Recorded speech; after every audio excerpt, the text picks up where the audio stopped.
Bem, pessoal, vamos de BTC no fim de tarde dessa terça-feira, 27 de junho. Agora na Espanha são 21 horas e 16 minutos. No Brasil, 16 e 16 da tarde. Gente, eu tô no gráfico mensal, porque a gente já está no dia 27 de junho. Faltam só 3 dias para acabar o mês de junho. E é muito provável que o candle que vai começar a ser desenhado a partir do dia 1º de julho já venha com o corpo real para cima da mediana do canal de Keltner aqui na banda na banda superior do canal de Keltner aqui no mensal. Já venha com o corpo real para cima da mediana dentro do canal de Keltner no mensal. Na projeção, a nebulosidade está ameaçando aqui iniciar um estreitamento. A gente estava com uma nebulosidade avermelhada, a gente ainda está com uma nebulosidade avermelhada, mas que está iniciando um estreitamento. Estava flat, a linha inferior ficou levemente emborcada para cima.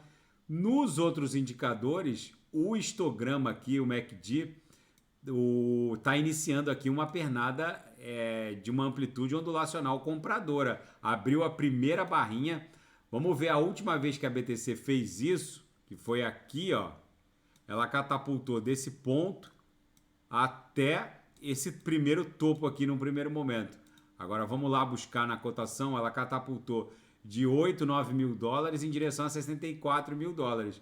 É uma movimentação similar a essa que a gente pode esperar, porque se a gente olhar, agora eu vou pular para o gráfico semanal. Se a gente olhar no semanal, a gente estressou absurdamente a lower da nossa grade curvilínea de expansão logarítmica exponencial, só por 2 vezes, desde que o gráfico mais antigo da BTC, no par BTC USD plotado na TradingView, desde que esse gráfico foi criado aqui na TradingView, a gente só ameaçou a lower no evento pandêmico e nessa postura bizarra do Fed, com essa sucessão de aumentos na taxa básica de juros que voltou a estressar aqui a lower. Então a gente só ameaçou 2 vezes desde 2011, que foi quando esse gráfico foi plotado aqui na TradingView, agosto de 2011.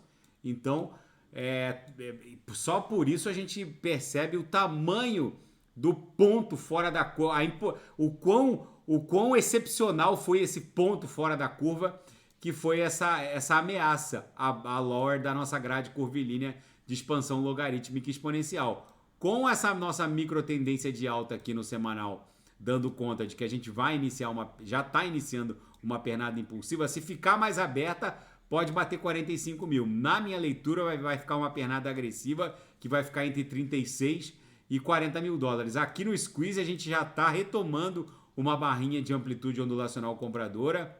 Os outros indicadores, ó, tá dando conta de que vem uma bela amplitude ondulacional compradora. Enfim, é muito provável que agora a gente teste a penúltima lower da nossa grade de expansão logarítmica exponencial. Vamos olhar agora no 4 horas, que é uma análise mais arisca.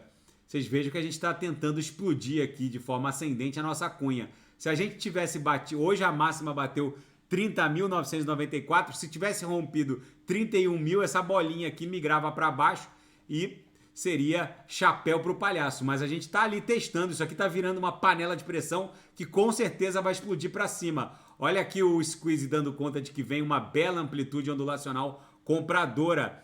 No gráfico diário, a gente estressou a nossa aresta superior da nossa cunha, que a gente está desenhando fundos ascendentes, topos descendentes. A gente chegou a fazer a máxima em 30.994, estressamos essa LTB. É bem provável que na próxima tentativa, talvez mais uma ou 2 tentativas, a gente exploda para cima. Na projeção, a nebulosidade esverdeada está abrindo a chamada boca de jacaré. As 3 linhas do canal de Keltner estão se livrando da nuvem, cruzando de baixo para cima. Isso aqui é um outro poderoso indicativo de que vem uma mega pernada de alta. É bom os shortados ficarem com um olho no gato, outro olho no peixe. No intraday, a BTC tá um reloginho, bate na lower, volta para ver o up, bate na upper, volta para ver o up, bateu na upper, voltou para ver o up. Hoje deu bons trades na sala de sinais, tem só um sinal em aberto, mas enfim, daqui a pouco já vai fechar no gain com lucro no bolso dos assinantes. E na Seara Fática, a Katie Wood da ARK Invest estremeceu o mundo cripto nessa terça-feira, dizendo que o pedido de ETF que ela fez junto à Binance, ETF no mercado spot de Bitcoin, vai ser deferido antes do pedido da BlackRock. Vamos ver se esse prognóstico da Cathie Wood vai se concretizar. São tantos gigantes de Wall Street dizendo que os seus respectivos pedidos de ETF no mercado spot serão deferidos, que é bem provável que agora a SEC autorize ETF no mercado spot de BTC. E vai faltar BTC. Não existe BTC para todo mundo, para tantos fundos assim no mercado spot. Lembrando que um ETF no mercado spot não tem nada a ver com um ETF no mercado de futuros, onde os ETFs podem apostar no sentido long e short. ETF no mercado spot, os fundos vão ter que buscar BTC na rede para poder criar o lastro e ofertar essa exposição aos investidores. E as empresas da Web3, né, as corporações criptos que criam plataformas na Web3, cuja força computacional advém de blockchains, estão gastando milhões de dólares para conseguir a licença junto às autoridades de Hong Kong, a licença conhecida como VASP, né?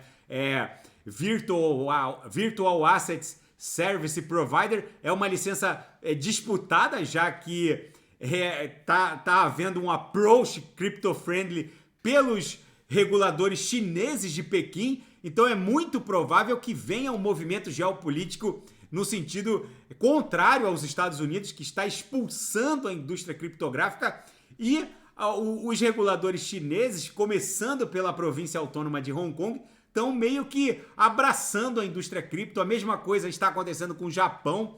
E uma reportagem muito interessante na Bem Crypto, comparando a JP Morgan Coin com a Ripple. Muitos investidores estão achando que o crescimento exponencial do uso da JP Morgan Coin vai abalar a expansão da Ripple, mas são dois ecossistemas completamente diferentes. A JP Morgan Coin é basicamente um sistema fechado de transações interbancárias, enquanto a Ripple, a XRP, que é a dona do código-fonte da Ripple, se destina a transferências de recursos de forma transnacional, transfronteiriça, de forma aberta. Qualquer instituição pode se valer da XRP para transferir de forma transnacional qualquer divisa com o fechamento da cotação online de forma aberta. É um sistema aberto, ao contrário da JPM Coin, que é um sistema interbancário fechado, de atacado, por assim dizer. Então uma coisa não tem nada a ver com a outra. Reportagem muito esclarecedora. Tinha muito investidor da XRP preocupado com a expansão da JP Morgan Coin, que está efetivamente batendo recordes a cada dia em volumes de transações. E na seara geopolítica e finanças internacionais, uma governadora regional do Fed, a Michelle Bowman, reportou que a falta de regulamentação clara para os criptoativos e para as DeFis podem fazer e promover uma varredura em nível de extinção em instituições financeiras. Com a chegada das CBDCs, segundo ela, se não houver uma regulamentação clara, os usuários simplesmente farão os seus negócios dentro de DeFis, os swaps contra criptoativos dentro de DeFis vão baixar wallets nos seus iPhones carregados com CBDCs, por assim dizer, que não serão stablecoins, serão euros digitais, dólares digitais. Então vai ser possível baixar um app da Visa, Mastercard e simplesmente sair gastando por aí, só aproximando o celular, e as instituições financeiras passarão a ser inúteis. Então ela alerta que há o risco de extinção completa do setor bancário. Enfim, eu já havia reportado isso desde o ano passado, que com a chegada das CBDCs, os usuários vão perceber que os bancos não servem para nada. E tomar empréstimo a um juro de banqueiro, por assim dizer, já é possível fazer em DeFi. Enfim, é o novo normal. E o líder da Bielorrússia, o Alexander Lukashenko, deu um ultimato ao chefe do grupo de mercenários Wagner no sentido de que ou ele recua da sua tentativa golpista de afrontar as forças russas, ou será esmagado pelas forças russas e bielorrussas, porque o Lukashenko é um aliado do Vladimir Putin. E a imprensa agora está especulando sobre a possibilidade real de acontecer uma luta num octógono de Las Vegas entre o Mark Zuckerberg e o Elon Musk. O Elon Musk teria tweetado que estaria pronto para a luta no octógono se ele estiver lá, o Zuckerberg. O Zuckerberg só mandou via Instagram, cada um se comunica pela sua própria rede, né? São dois multibilionários, cada um tem a sua rede social. O Musk disse que estaria pronto se o Zuckerberg estiver lá. O Musk falou pelo Twitter, o Zuckerberg pelo Instagram, envie-me a localização. Então, se isso for real, disse o Musk, eu farei. Enfim, fica toda uma cortina de fumaça, ninguém sabe se isso é real ou se é brincadeira. O Dana White disse que falou com ambos, o dono do UFC, e disse que é real, eles querem lutar mesmo. Eles têm uma rusga de vários anos.